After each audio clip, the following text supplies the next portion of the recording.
Une vieille maison se dresse, délabrée tout au bout de la dernière rue de la ville. C'est le genre de maison au sujet de laquelle les enfants se racontent des histoires et se conseillent mutuellement de ne pas s'en approcher. Il n'y a aucun graffiti dessus, ce qui est rare pour un édifice abandonné dans cette ville. Mais personne n'est assez courageux pour s'en approcher et risquer sa vie, pour peu que l'on croie les rumeurs qui courent sur son histoire. Une camionnette noire avec à son bord 4 hommes s'arrête devant la maison. L'un d'entre eux a la tête recouverte d'un sac et a les poignets liés avec des attaches qui lui causent des entailles.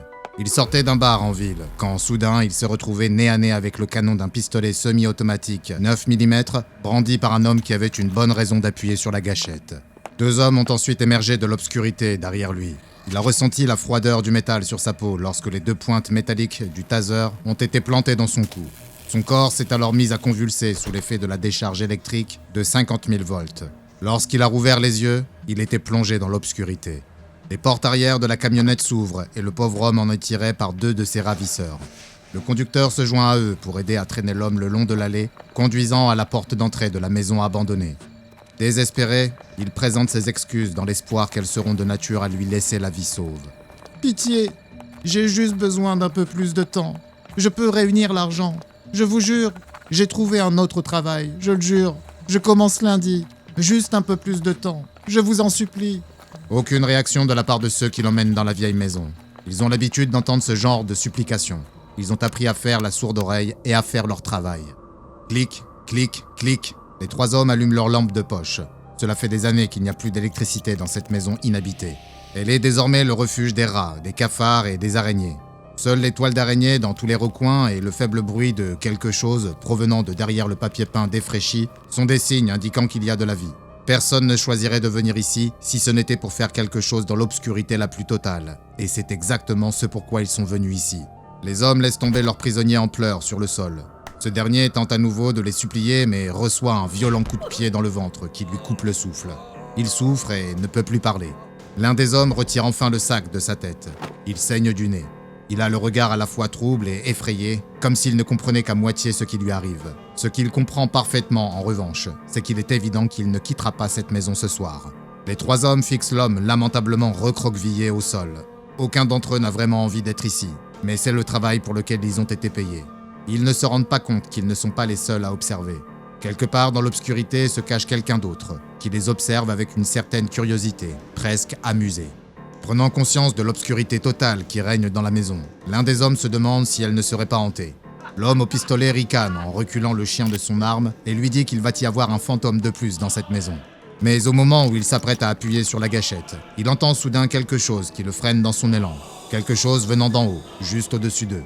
Est-ce le fruit de son imagination ou s'agit-il de particules de poussière tombant du plafond associées à des bruits de pas?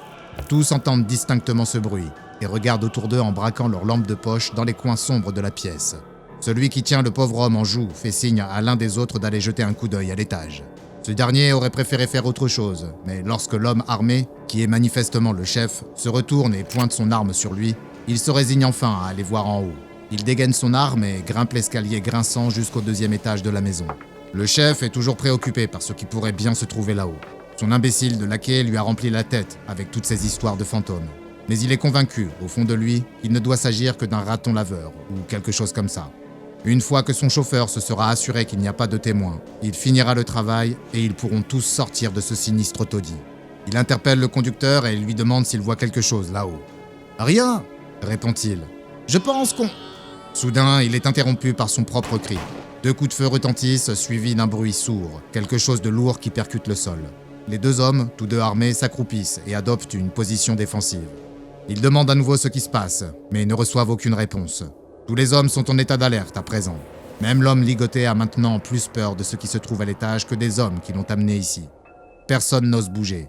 Puis, après quelques minutes de silence, les bruits de pas reprennent à l'étage. Le chef demande à nouveau ce qui se passe. Toujours pas de réponse. Rien que des bruits de pas.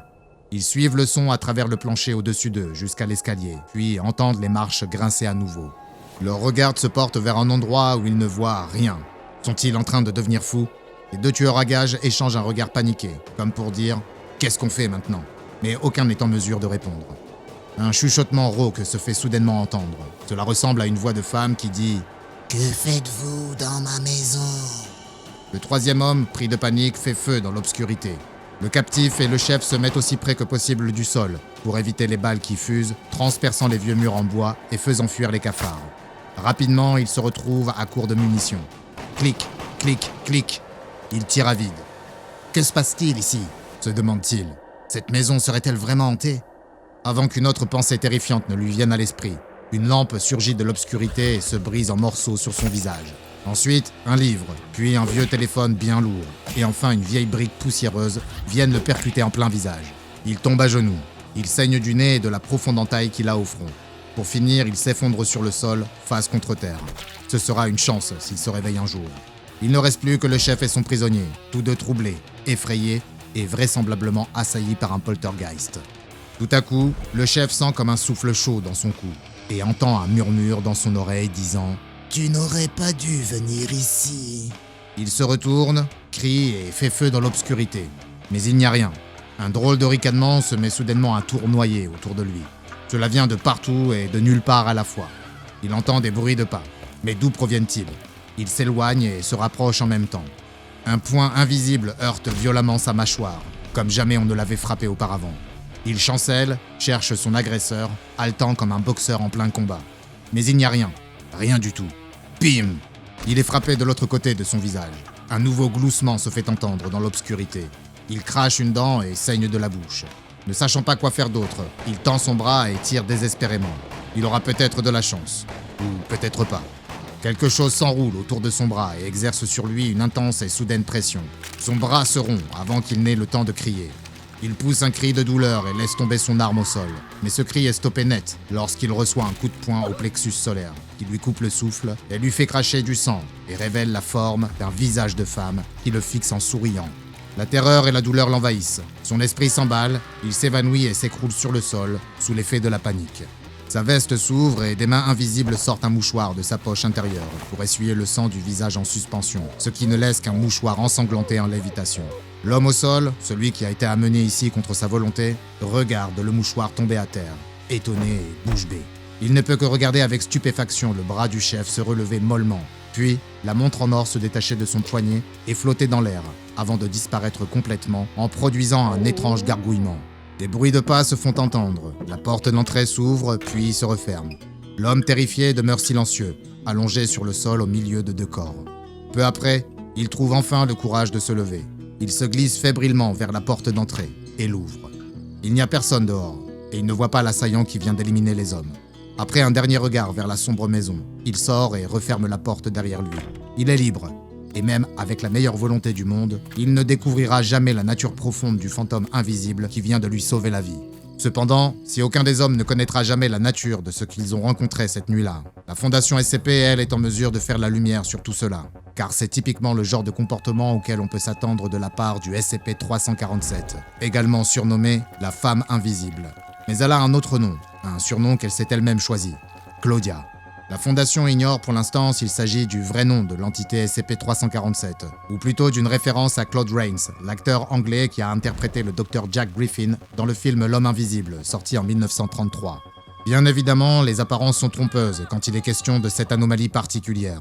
Et il est facile de tromper quelqu'un qui ne voit rien du tout. Claudia, comme je l'appellerai par respect pour le nom qu'elle a choisi, et aussi par souci de simplicité, mesure 1m64 et pèse 55 kg. Et c'est à peu près tout ce que l'on sait d'elle, car sa principale caractéristique anormale est bien sûr qu'elle est complètement invisible. Bien qu'elle semble les posséder au même titre qu'un être humain lambda, toutes les parties de son corps, dont son sang et ses cheveux, restent invisibles, même si elles sont détachées du reste de son corps. Il semble que seule la salive et les déchets corporels deviennent visibles lorsqu'ils sont éliminés de son corps, comme le savent très bien de nombreux et mécontents agents de classe D, en charge du nettoyage. Claudia est également en mesure de voir par des moyens anormaux, puisque chez un être humain ordinaire, les cônes et les bâtonnets des yeux doivent être visibles pour qu'ils puissent recevoir la lumière et donc voir. Des recherches sont en cours pour comprendre comment cela est possible et pour déterminer ce que cela pourrait apporter en matière de techniques de camouflage actif. D'après sa propre description, qui en raison de sa personnalité versatile et malicieuse, doit être prise avec des pincettes, Claudia est une femme métisse dont l'âge se situe entre 19 et 25 ans, aux yeux bruns et aux cheveux noirs ondulés. En dehors de son invisibilité, elle ne semble pas avoir d'autres caractéristiques anormales. Elle n'est pas dotée d'une force ou d'une vitesse surhumaine et ne peut pas voler. Cependant, elle possède un ensemble de compétences très particulières. Des compétences qui font d'elle un cauchemar pour quiconque souhaite la maintenir sous clé, comme par exemple la Fondation SCP. La Fondation a rapidement découvert que Claudia est une spécialiste de l'évasion et de l'infiltration, et qu'elle est aussi douée pour le crochetage de serrures qu'un voleur chevronné. Elle est capable de se déplacer en faisant très peu de bruit, ce qui renforce parfaitement ses atouts naturels de furtivité et lui permet d'entrer et de sortir facilement des zones sécurisées. Ce sont des compétences qu'elle a développées non seulement pour survivre, mais aussi pour faire face à certains troubles psychologiques dont elle souffre. Si les psychologues de la Fondation ont évoqué un certain nombre de troubles mentaux susceptibles d'affecter Claudia, 2 d'entre eux semblent prédominants, la kleptomanie et le pica. Claudia semble être poussée à voler de manière compulsive, comme si c'était une sorte de béquille psychologique.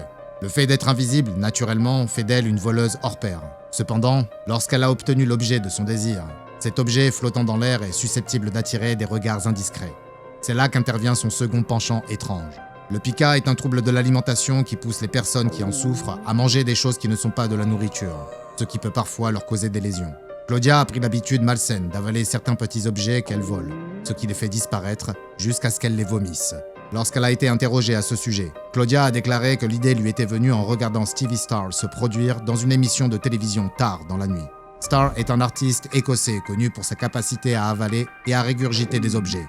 Toutefois, le talent de Star ne lui permet pas d'atteindre le seuil d'anomalie défini par la Fondation. Avant son placement en confinement, Claudia avait une préférence pour les maisons abandonnées. La maison où les agents de la Fondation l'ont découverte était une maison avec un lourd passé d'activité de poltergeist.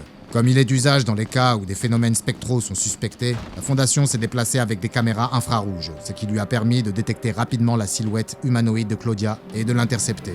Sans sa capacité d'invisibilité, elle n'a aucune chance d'échapper ou de vaincre les agents aguerris de la Fondation. Heureusement, il n'a pas été nécessaire d'en arriver là, et après avoir réfléchi un moment, Claudia s'est rendue à la Fondation de son plein gré, en échange d'un abri et de repas chauds, qui lui seraient fournis pendant son confinement. Auparavant, on suppose qu'elle était sans domicile fixe depuis des années, et qu'elle se débrouillait comme elle pouvait pour joindre les deux bouts.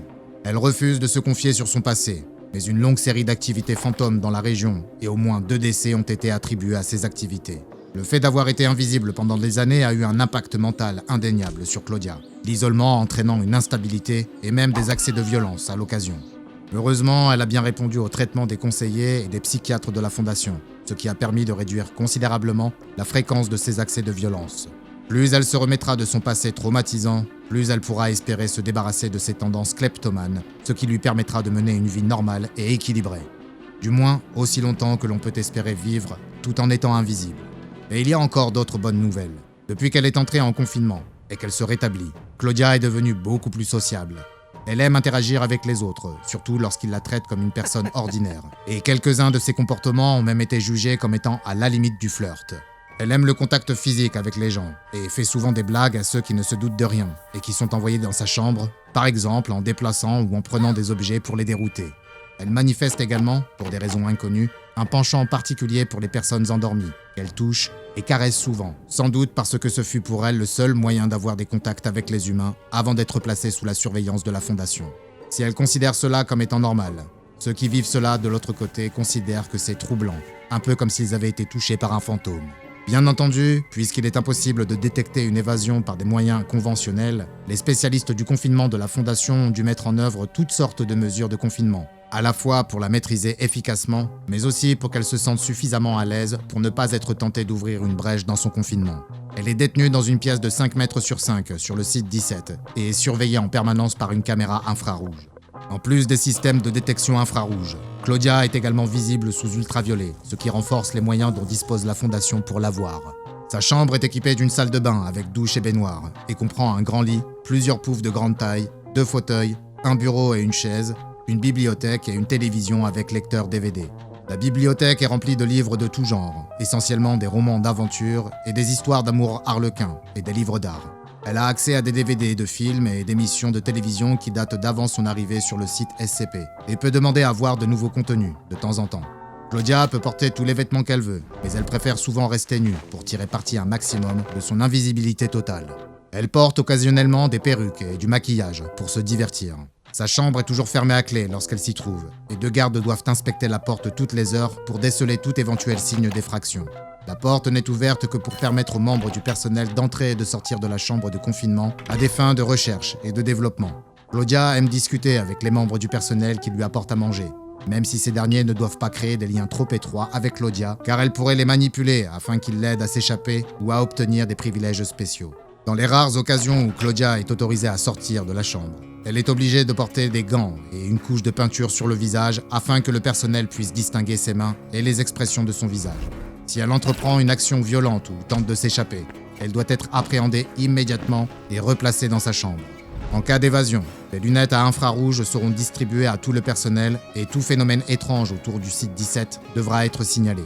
Heureusement, les tentatives d'évasion sont assez rares, et si elle est actuellement classée Euclide, dans l'attente d'une thérapie plus poussée, il n'est pas exclu qu'elle soit un jour classée comme sûre.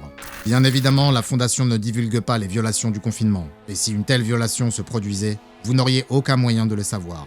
Il se peut en effet qu'elle vous observe en ce moment même, sans même que vous ne vous en rendiez compte. Alors faites de beaux rêves, et si vous sentez que quelqu'un vous caresse les cheveux durant la nuit, pensez à jeter un coup d'œil à vos objets de valeur au réveil.